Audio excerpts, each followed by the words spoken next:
নমস্কার, আমি মৌমিতা। সংসারের টুকিটাকিতে সকলকে স্বাগত। আজ আমার রেসিপি কলার কোপ্তাকারি। প্রথমেই আমি প্রেসার কুকারে দুটো কলা আর একটা আলু একটু লবণ দিয়ে দুটো সিটি মেরে নেব। সেদ্ধ করা কলা আর আলুগুলো গরম জল থেকে তুলে নিয়ে হালকা ঠান্ডা জলে ধুয়ে আমি কলার খোসাগুলো ছাড়িয়ে নেব। আমি একটি গ্লাসের পেছন দিক দিয়ে কলা আর আলুগুলো ভালো করে স্ম্যাশ করে নিয়ে কাটা পেঁয়াজ, জিরে গুঁড়ো, লবণ, চিনি দিয়ে ভালো করে মেখে নেব।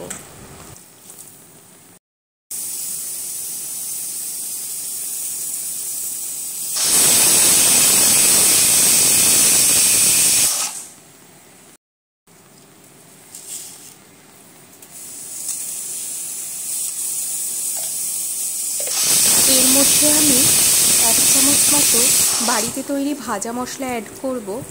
ভাজা মশলার মধ্যে জিরে আর ধনে, অল্প মৌরি ভেজে গুঁড়ো করে নেওয়া ছিল। এবার আমি 2 চামচ মতো ময়দা দিয়ে ভালো করে মেখে নেব। আপনারা চাইলে বেসনও ইউজ করতে পারেন। আমার বাড়িতে বেসন ছিল না, তাই আমি ময়দা নিয়েছি। তবে বেসন নিলে আঠা আঠা ভাবটা কম হবে। আমি দুটো কাঁচা লঙ্কা কুচি কুচি করে কেটে ভালো করে এর সাথে মেখে নেব।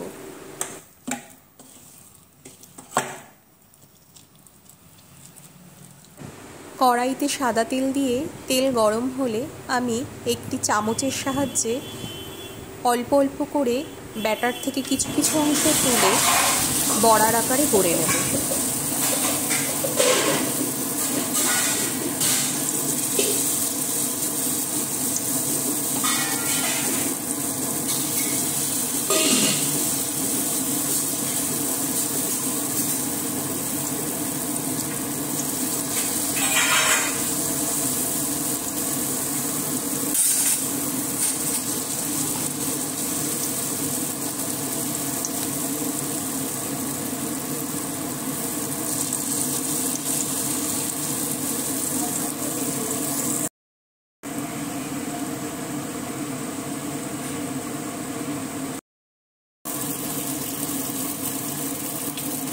মিডিয়াম টু লো ফ্লেমে 10 মিনিট ধরে বড়াগুলো ভেজে নিয়ে আমি বড়াটা তুলে নেব।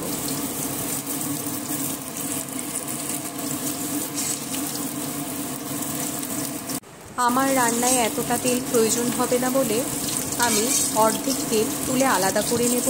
এবার এর মধ্যে গোটা এলাচ ফাটিয়ে দুটো ফোড়ন দিলাম, গোটা জিরে ফোড়ন দেব আর কয়েকটি মেথি আমি এর মধ্যে ফোড়ন দেব। দুটো তেজপাতা দিয়ে দেব।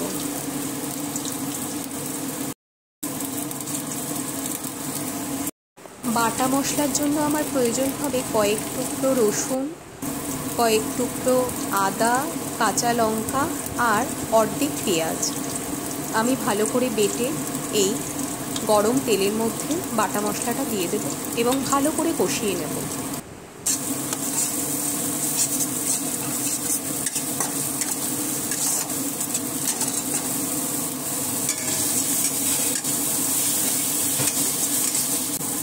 হলুদ দিয়ে দেব,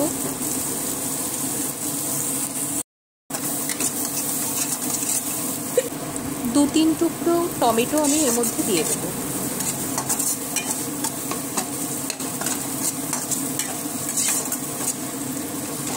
টমেটো দিয়ে কিছুক্ষণ নাড়াচাড়া করে আমি মিক্সচারের বাটি ধোয়া জল দিয়ে আবার মশলাটা খানিকক্ষণ কষিয়ে নেব।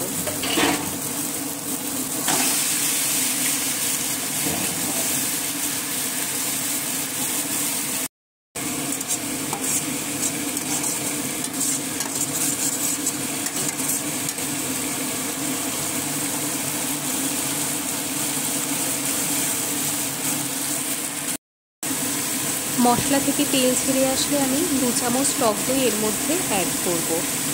আমি টক দইটা ফেটিয়ে অ্যাড করিনি বলে ভালো করে কিছুক্ষণ মশলার সাথে নাড়িয়ে নেব। আপনারা চাইলে ভালোভাবে টক দইটা ফেটিয়ে দিয়ে তারপরে মশলায় দিতে পারেন।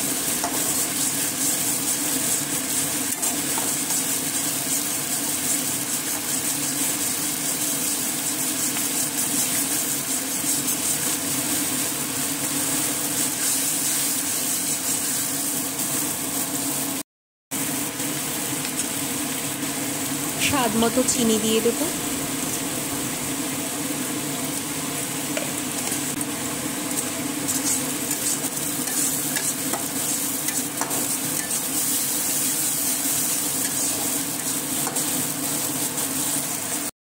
মশলা থেকে তেল ছেড়ে আসলে 2 কাপ মতো জল এর মধ্যে আমি দিয়ে দেব।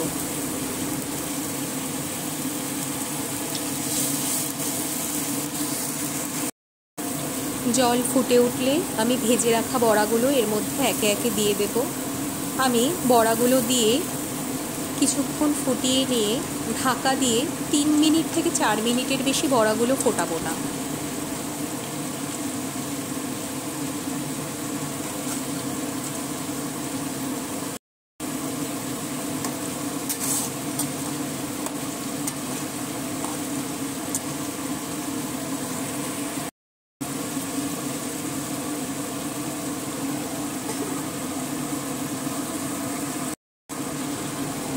তিন থেকে 4 মিনিট ধরে বড়াগুলো জলের সাথে ভালো করে ফুটিয়ে নেওয়ার পর ঢাকনা তুলে নেব।